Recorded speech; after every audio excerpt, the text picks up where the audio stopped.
அனைவருக்கும் வணக்கம். Welcome to வெல்லர் குக்கிங். இன்னைக்கு நாம ரொம்ப ஹெல்தியான கம்பு தோசை செய்ய போறோம். அது எப்படி செய்யறதுன்னு பார்க்கிறதுக்கு முன்னாடி நம்ம சேனலை சப்ஸ்கிரைப் பண்ணாதவங்க சப்ஸ்கிரைப் பண்ணிக்கோங்க. பக்கத்தில் உள்ள பெல் பட்டனை கிளிக் பண்ணிக்கோங்க.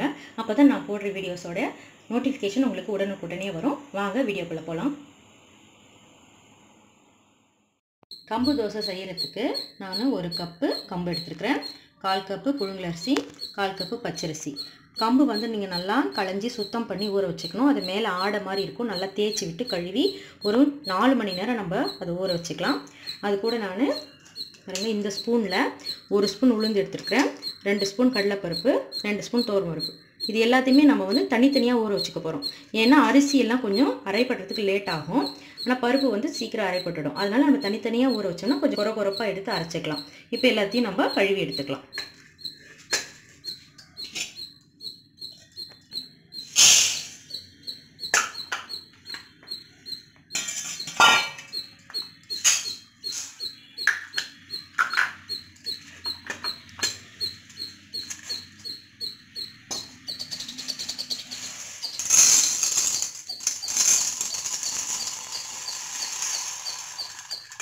எல்லாம் தண்ணி ஊற்றி நம்ம கழுவி எடுத்துக்கலாம். எல்லாம் ஊற வச்சாச்சு. ஒரு 4லேருந்து 5 மணி நேரம் ஊறட்டும். நல்லா ஊறிடுச்சுங்க. இது நம்ம கொஞ்சம் கொஞ்சமாக சேர்த்து மிக்சியில் நம்ம அரைச்சிக்கலாம். வந்து ரொம்ப நைஸாக இல்லாமல் ஒரு ரவை பதத்துக்கு அரைச்சி தான் நல்லாயிருக்கும். இது நான் 5 மணி நேரமே ஊற வச்சுருக்கிறேன். நல்லா ஊறினா நல்லா சாஃப்டாக இருக்கும். அரிசி பருப்பெல்லாம் கொஞ்சம் சீக்கிரமாக அரைப்பட்டுடும். கம்பெல்லாம் ஊறத்துக்கு கொஞ்சம் டைம் எடுத்துக்கும். அதனால் நீங்கள் மார்னிங் பிரேக்ஃபாஸ்ட் செய்யணுன்னா நைட்டே ஊற வச்சுருங்க. நைட்டு டின்னருக்கு வேணும்னா மார்னிங் ஊற வச்சுருங்க, கரெக்டாக இருக்கும். கொஞ்சமாக தண்ணி சேர்த்து அரைச்சிக்கலாம். நான் கம்பு ஊற வச்சு அந்த தண்ணியை வேஸ்ட் பண்ணாமல் அதிலேயே விட்டு அரைச்சிக்க போகிறேன். பாருங்கள், இந்த அளவுக்கு இதை அரைச்சி எடுத்துக்கிட்டேன். இப்போ இது ஒரு பாத்திரத்துக்கு மாற்றிட்டு இதே ஜாரில் வந்து நான் அரிசி பருப்புலாம் அரைச்சி எடுத்துக்கலாம். அரிசியும் சேர்த்துருக்கேன், அது ஊற வச்ச தண்ணி 2 ஸ்பூன் சேர்த்துருக்கேன். இதை வச்சு நான் அரைச்சிட்டு எடுத்துகிட்டு வரேன். பாருங்கள், அரிசி மாவும் இந்த மாதிரி அரைச்சி எடுத்துட்டேன். இதையும் நான் கம்பு அரைச்சி ஊற்றினேன் இல்லையா, அது பாத்திரத்துலேயே நான் வந்து மாற்றிக்கிறேன்.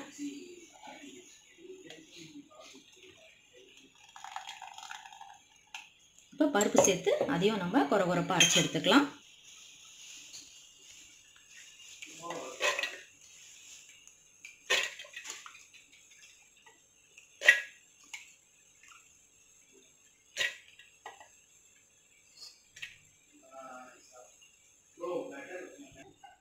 பருப்பும் இந்த மாதிரி அரைச்சி எடுத்துக்கிட்டேன் கரகரப்பாக. இப்போ எல்லாத்தையும் நம்ம ஒன்றா மிக்ஸ் பண்ணிக்கலாம்.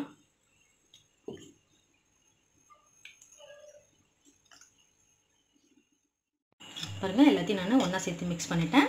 இதுக்கு தேவையான அளவு நான் உப்பு சேர்த்துக்கிறேன். கொஞ்சமாக நான் சமையல் சோடா சேர்த்துக்கிறேன். உங்களுக்கு இது வேணானாலும் விட்டுடலாம், அப்படியேவும் நல்லா தான் இருக்கும் இது. இப்போ தாளிச்சிக்கலாம். நம்ம தாளித்து போட்டு செஞ்சோம்னா ரொம்ப நல்லாயிருக்கும். தாளிக்கிறதுக்கு நான் ஒரு வெங்காயம் வந்து பொடியாக கட் பண்ணி வச்சுருக்கேன், 2 பச்சை மிளகா பொடியாக கட் பண்ணி வச்சுருக்கேன், கொஞ்சமாக கறிவேப்பிலை, கொத்தமல்லி, ஒரு சின்ன துண்டு இஞ்சி குட்டி குட்டியாக கட் பண்ணி வச்சுருக்கேன். இதெல்லாம் வந்து லேசாக நம்ம வதக்கி சேர்த்துக்கலாம். பிறகு பேன் காஞ்சிருச்சு. நான் கொஞ்சமாக எண்ணெய் சேர்த்துக்கிறேன்.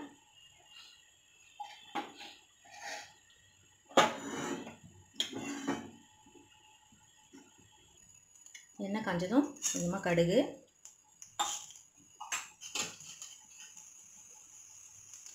சீரகம் கொஞ்சமாக சேர்த்துக்கிறேன்.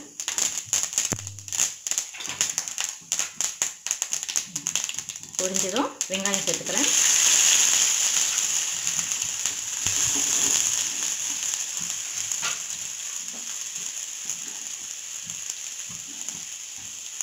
எல்லாத்தையும் நான் பச்சை மிளகா, கறிவேப்பிலை, கொத்தமல்லி எல்லாமே நான் சேர்த்துட்டு லேசாக வதக்கிக்கிறேன். அப்படியும் சேர்த்துக்கலாம், வதக்கி போட்டால் கொஞ்சம் டேஸ்ட் நல்லாயிருக்கும்.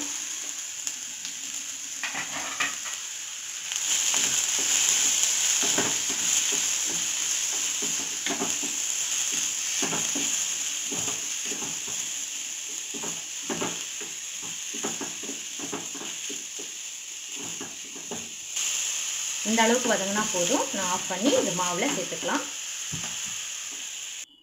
வெங்காயம்லாம் தாளிச்சேன் இல்லையா, அதெல்லாம் நம்ம சேர்க்காமையே அப்படியேவும் தோசை ஊற்றி சாப்பிட்லாம். நல்லா தான் இருக்கும். நம்ம சைட் டிஷ் வச்சுன்னு சாப்பிட்லாம்.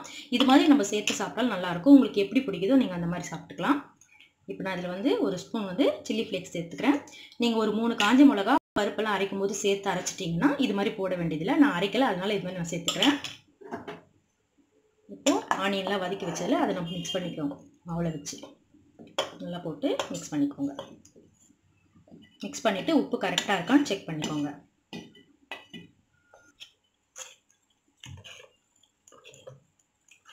இந்த மாதிரி ஊற்றுற பதம் இருந்தால் போதும். ரொம்ப கெட்டியாகவும் இல்லாமல் ரொம்ப தண்ணியாகவும் இல்லாமல் இந்த மாதிரி திட்டமாக இருக்கட்டும்.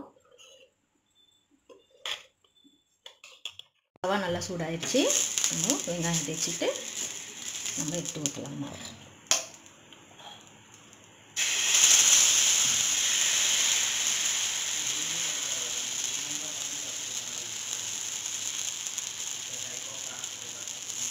இது கொஞ்சம் திக்காக தான் வரும், ரொம்ப தின்னாக வராது. நம்ம பருவெல்லாம் போட்டிருக்கோம். கொஞ்சமாக எண்ணெய் விட்டுட்டு திருப்பி போட்டு நம்ம 1 நிமிஷத்துக்கு வேக வச்சுக்கலாம். மூடி வச்சு நம்ம வேக வைக்கலாம். ஓப்பன் பண்ணிவிட்டு திருப்பி போடலாம். இப்போது திருப்பி போட்டுக்கலாம். பாருங்கள் நல்லா மொறுமொறுன்னு வந்திருக்கு. இது கம்பு அடைன்னு சொல்லலாம், கம்பு தோசைன்னு சொல்லலாம். கொஞ்சம் ஹார்டாக இருக்காது இது அரிசி அடை மாதிரி. ஏன்னா நம்ம அரிசி மாவு ரொம்ப கம்மியாக தான் சேர்த்துருக்கோம். சாஃப்டாக தான் இருக்கும். இது உடம்புக்கும் ரொம்ப நல்லது. குழந்தைங்களுக்கெல்லாம் நல்லா செஞ்சு கொடுக்கலாம். கம்பெல்லாம் வந்து யாருமே சரியாக சாப்பிட்றதில்ல.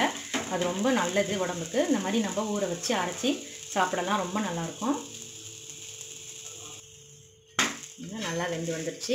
இது வந்து புளிக்க வைக்காத மாவு, நம்ம அப்படியே செய்கிறதுனால கொஞ்சம் லேட் ஆகும் வேகிறதுக்கு. நீங்கள் திருப்பி போட்டு நல்லா முறுமுறுன்னு வேக வச்சு எடுத்துக்கோங்க. இப்போ நம்ம எடுத்துடலாம். சூப்பரான கம்பு தோசை ரெடி ஆயிடுச்சு. இதுக்கு வந்து நம்ம தேங்காய் சட்னி, தக்காளி சட்னி, குருமா, சாம்பார் எது வேணாலும் தொட்டுக்கலாம். நல்லாயிருக்கும். இது ரொம்ப ஹெல்த்தியானது. நீங்கள் இது மாதிரி கண்டிப்பாக செஞ்சு பாருங்கள். செஞ்சு பார்த்துட்டு உங்களுக்கு பிடிச்சிருந்தா லைக் பண்ணுங்கள். உங்கள் ஃப்ரெண்ட்ஸ்க்கெலாம் நீங்கள் ஷேர் பண்ணுங்கள், கமெண்ட் பண்ணுங்கள். நன்றி, வணக்கம்.